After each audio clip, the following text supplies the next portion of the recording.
What is up, everybody? Svend Diesel here, Semperfli protein member, doing a video on bass flies for Farlow's Fly Shop. This is one of my favorites. It's using a lot of Semperfli synthetic materials, incorporating some Whiting Farms American hackle. We've got the foam popper head. Late summer months in the evening, the bass just love to explode on these. I've made this one about 2 times longer than I normally do with some articulated shanks in hopes that we could also target a pike or muskie with it. So let's go ahead and jump into the time portion of it.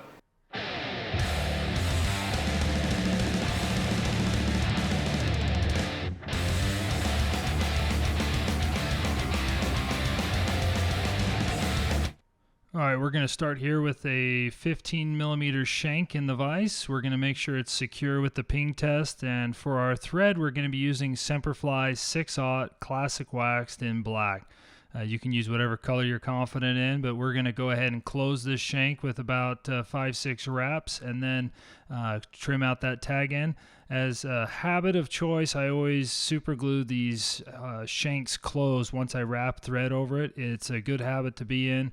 I've never had one come undone, and maybe it's because I super glue it and then wrap over it with thread. We're going to lay down a nice thread base here on this shank because we're going to be tying in a few different materials. We don't want them sliding around. Be mindful of the end of those shanks. Even though this is a commercial shank, sometimes you can still catch your thread on it, and so I kind of cross over it like I did there. Now for our tail, we're going to start with predator fibers. This is baitfish olive. Semperfli has a ton of different colors of these predator fibers that can be used for a variety of different patterns or uses. I'm going to take off a section here that's roughly, when twisted up, the diameter of the shank, and I'm not going to fold it in half. I'm going to fold it roughly so it's uneven to help with the beginning of our taper, and I'll go ahead and wrap that around our thread at the point I measured, bring it up and over, and just kind of have it match up right there where the butt end of the hook shank comes, just because we're going to focus on proportions, another habit of mine. And we'll go ahead and secure that with some nice thread wraps, ending right there at the return end on that shank. I'll brush out these fibers, and then I don't want to cut it flush. I want to cut it at a slight angle, and I left them unstacked so that it has a nice taper when wet, so it will come to a point. If you were going to make a paddle, for example, on this, you'd cut it a little shorter. But for the body of this, we're going to be using some of this extreme string. This is silver, and we're going to be wrapping this along the body of this shank to form our body. And we'll go ahead and tie that in with a nice little pinch wrap. The thing I like most about tying these big predator flies is that you don't have to worry about a few stray fibers. You can be a little bit I wouldn't say sloppy, but you know, sometimes the more messy it is, the better it fishes. So I'm going to wrap those around the hook of the shank, working my way up to the hook eye. I'll go ahead and tie that off and snip it out, and then I'll pull all these flashy fibers back. And if they're a little long for you on this particular section, you can pull them forward and then trim them. I'm going to leave it long. I do want something in the rear of this fly to kind of make it swim back and forth, almost like a paddle. And this is the Semperfli. This is their mirror pearl flash. It's really great stuff.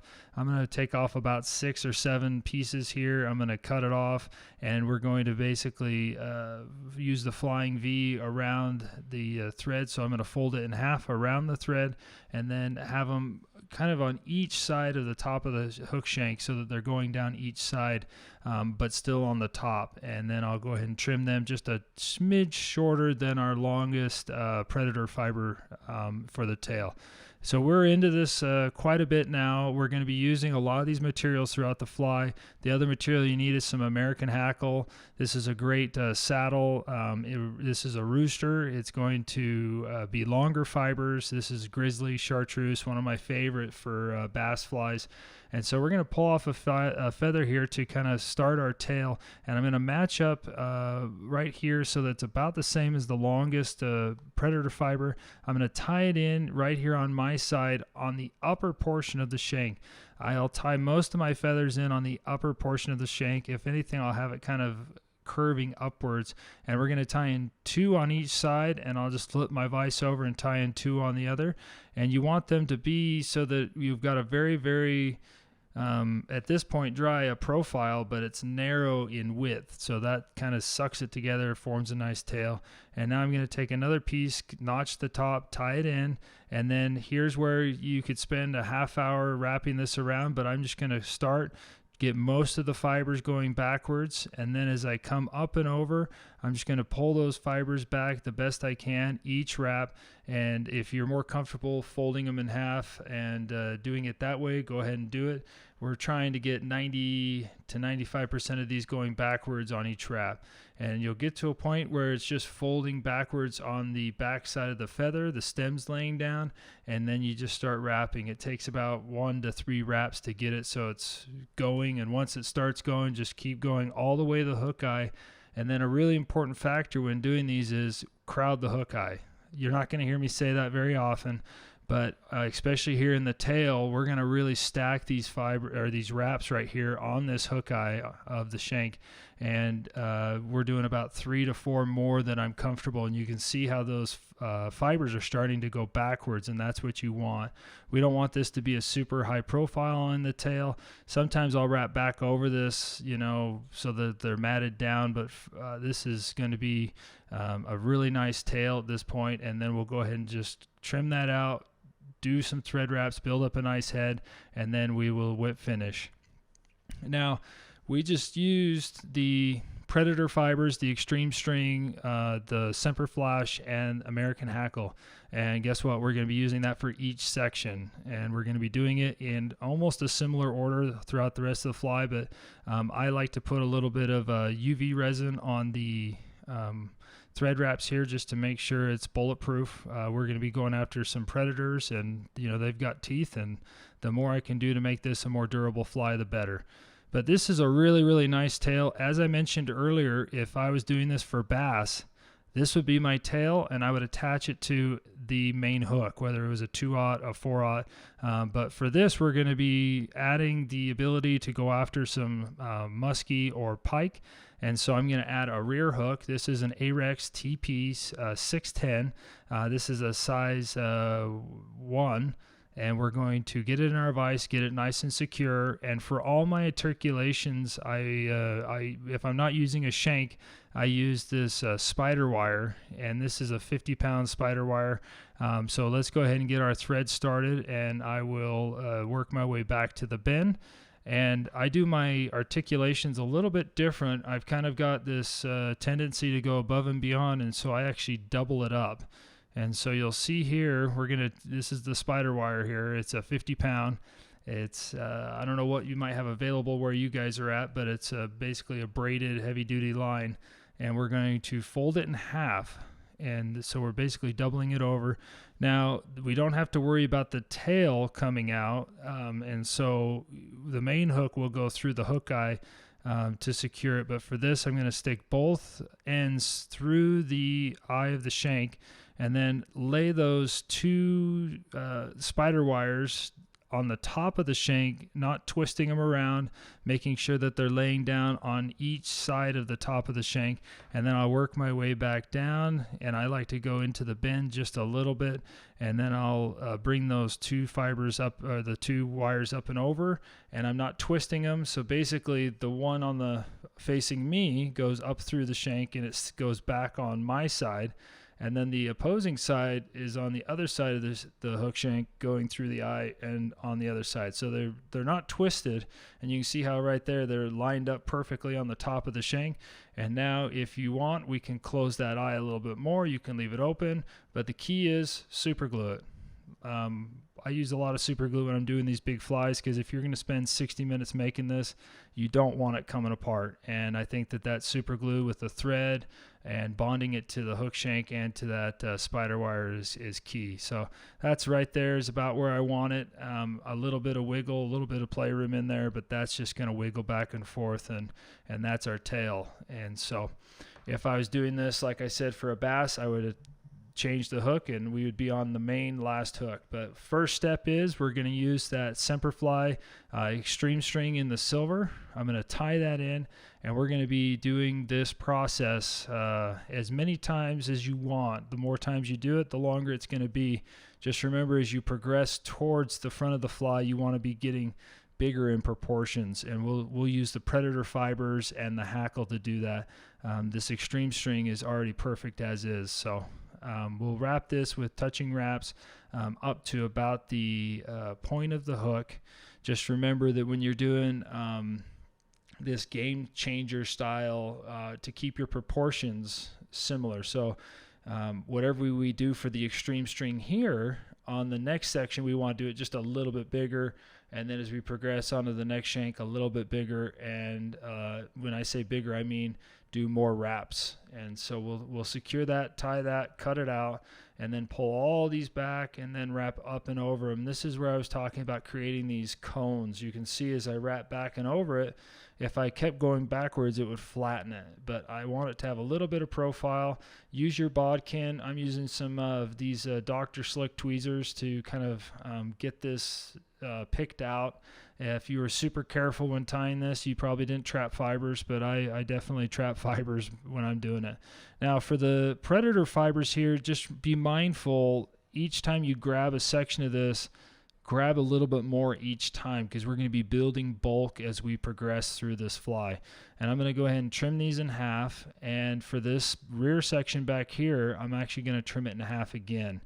And normally I would be making a dubbing brush for doing a fly like this, but I'm not sure how many of you guys have those out there, and we can just do dubbing loops each time so that it's not super tedious. But if you have a dubbing brush table, make a brush. It would save you a ton of time, but we'll go ahead and do it without using a dubbing brush. So I'm just going to insert those predator fibers. I'll space them out, and then if you want, a little trick here is you can take your scissors and you can kind of taper it so that it's narrower at the top and then widens at the top or towards me, and that helps with building up the taper of this fly.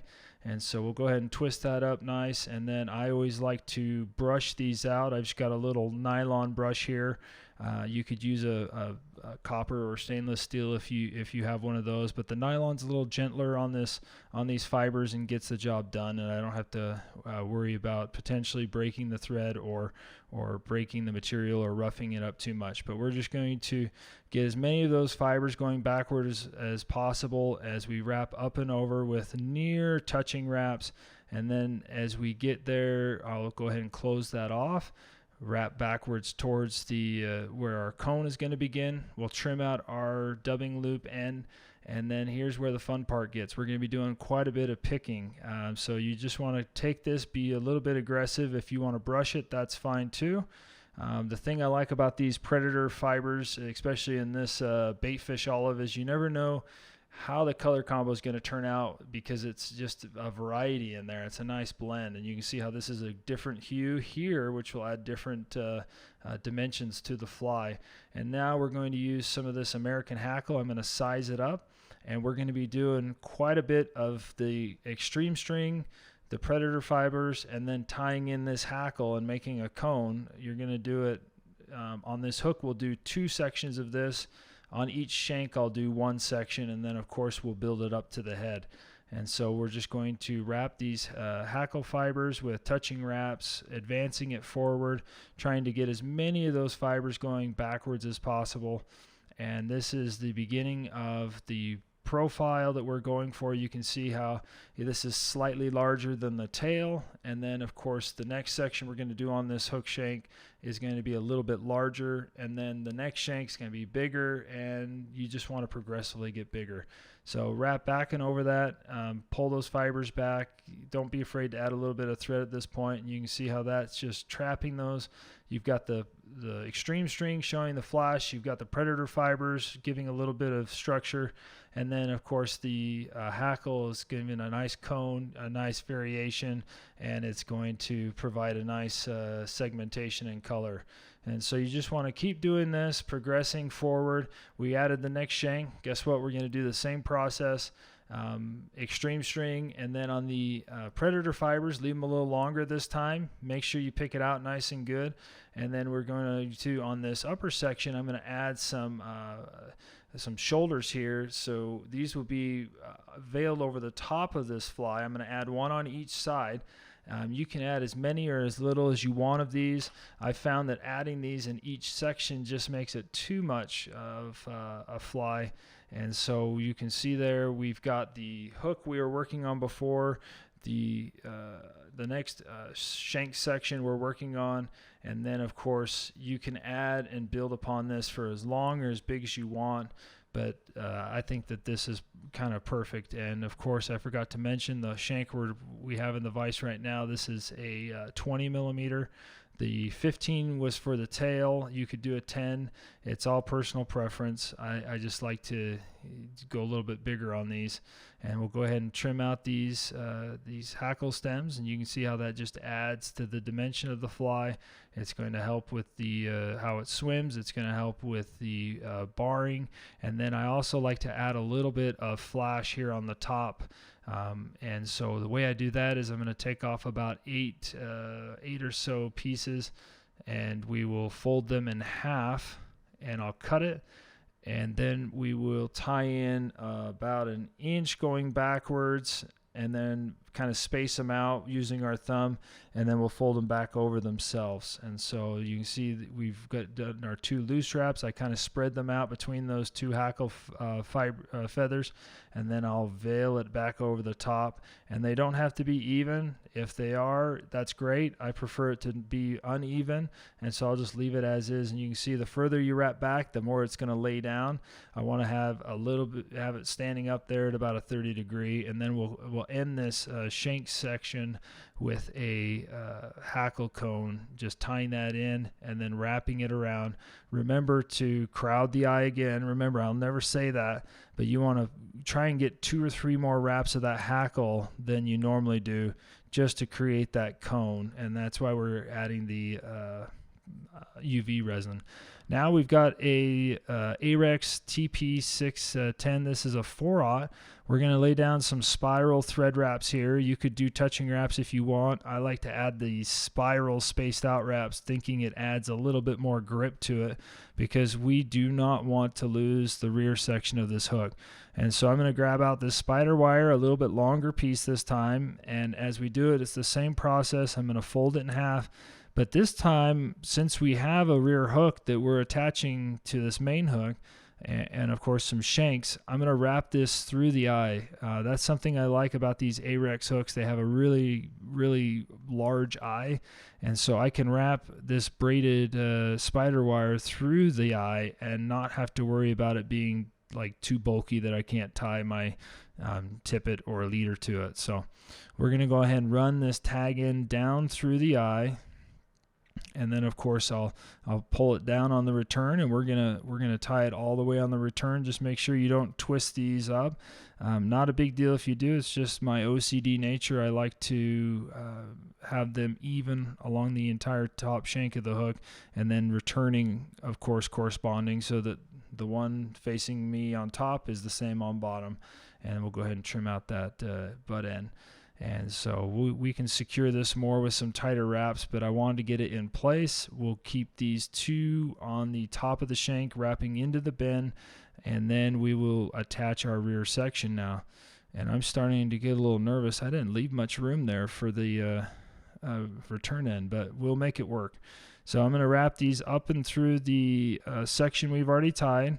And as mentioned earlier, if you were doing just a bass fly, just attach your tail at this point using the same method, although you wouldn't have to really do the return because there's not a hook. And then, yeah, I didn't leave enough room, but this is just enough to make it through the eye, and that should be enough. So make sure you leave yourself plenty of room. It's not like that spider wire spool is going to break your pocket wallet if you use an extra inch or two and have to cut it off. It's not that expensive, but it does serve a great purpose. So I'm going to lay down some extra thread wraps here just to make sure that return end made it through and it's nice and secure. You can adjust these, make it as pretty as you want, but the key here is you want to lay down a little bit of super glue to make sure it's nice and durable, because the last thing you want to do is have a hook up on the rear hook and have it slide out. I've never had that happen, so I must be doing something right. But if it does happen to you, maybe try something different and hopefully it doesn't happen again. So lay down a generous amount of glue covering this all over the place. We want to have a really good bond here with that thread and the spider wire to this hook shank, and let that soak in, and then use some really good cranking wraps to secure that down when you're tying. So okay, so we're going to do the same thing we did with all the other sections, except for we're going to do it a little bit different after we get through this main one. You can see how we did a lot more extreme string. We're doing a lot more predator fibers, and then we're going to add some more American hackle on the top. I'm using some bigger hackle fibers from the rear now to build up that nice little profile. Now here for the foam head, you want to just use a pointed awl, stab it down the middle, go down evenly through, and come out the other side in the middle. Now, you can heat it up. I've just found that when you heat it up, the problem is sometimes you cauterize or burn the foam so it doesn't adhere to the plastic or to the glue and to the hook shank as well. And so I like to just use this pointed awl. I'm spacing it right now to see if I've got enough, and I have just enough room for one more or two more hackle wraps, and so we'll go ahead and add those before we glue this on. But the last step here is to grab the biggest, webbiest feathers from this hackle saddle and size them up to make sure that it's large and in charge. And we've got the extreme string, we've got the predator fibers, and then a couple other of these hackle cones to support this, so it's going to hold some profile when it gets wet. And I'm going to double this up just to make sure it's nice and big, because the bigger the fly, the bigger the pike or muskie you could potentially get. This would be fun to actually go after some largemouth with. There's nothing better than fishing at dusk and watching a bass come out from under something and just slam these on the topwater. It is quite an experience, and so it's a great joy that I like sharing these, and I love tying these poppers for that very reason. But let's finish this up. I'm going to stack these two feathers together. I'm going to go ahead and get as many of those hackle fibers going backwards as possible, and just stroke them backwards as you go with each wrap. Just be mindful where the popper head ended. You don't want to wrap this all the way up to the hook eye. So we got to be mindful of that. If the foam pushes into this a little bit, that's okay, but the more it pushes in, the more it's going to mat it down. And we want it to, stand up a little bit. And so go ahead and tie that off, cut out your butt ends, and we'll just clean this up just a little bit and do a whip finish, and we're about done with this fly. As mentioned, this is roughly, depending on how many sections you do, this could take you anywhere between 30 minutes and an hour, sometimes longer depending on how you're doing it. But it's a super, super fun fly to tie, even more fun to fish. And I always check it twice before I put the glue on. And here's a little signature move of mine. I don't know where I picked this up, but I love adding a hot spot here right on the eye. I don't know what it is, but we're using some Semperfli. This is their 8/0 hot orange. You can do it in red or pink, and I just love just adding a lot of thread right here. One, it keeps the popper head on, and allows the glue to dry, so you don't have to put a paper clip in or anything like that. But I think it just is a little hot spot right there on the front of this fly that I just think the popper's sticking its tongue out or something at the fish, saying it's kind of taunting him. And so I've always just done it, and I always just get a kick out of it. Every time I see this orange or red thing sticking out of the popper head, I always think it's its tongue. So maybe that's just me. So you can see we built up a nice little thread dam right there, nice and large, so that when we slide this popper head on, it's going to stay on. It's going to not want to pop off. If you don't want to put this on, you can use a paper clip to shove through the hook eye and keep it on. I'm using liquid fusion here. You can use a variety of different glues. You just want to make sure you're not using something that dries instantly. You got to have something that is waterproof, something that will adhere and glue foam to thread and feathers. And so you don't need to put a ton on there, but as I put this on, I'm going to twist it around, and then I kind of squeeze the popper head to let a little bit more of that glue ooze in. You can see right there, it's kind of just taking your time. Don't push it on. You're going to slide it all back into your chicken feathers. But just kind of wiggle it around. Spinning it seems to work best, and then make sure you've got it in a great position. We're going to add some eyes first, but you can see you got to have plenty of room to get that your leader onto that fly. And so by receding it back, we're going to have a little bit of that orange showing. Now for the eyes, there's a variety of different ones you can use. Of course, size it for your popper head, and I'm going to be using that liquid fusion, just putting a dab right here to make sure these eyes stay on. You of course can paint these heads. You can do a variety of different things. For the purpose of this video, we're just going to add some eyes, kind of wiggle it around. If you get any excess that oozed out, that's why I love this liquid fusion. It just rubs right off your fingers. You don't have to, it's a pretty easy glue to get off, if that makes sense. But once it's dry, it really takes its abuse. And so we'll put these two eyes on each side. And there we go. That is a very large bass fly. You could target some pike or muskie with this on the Topwater.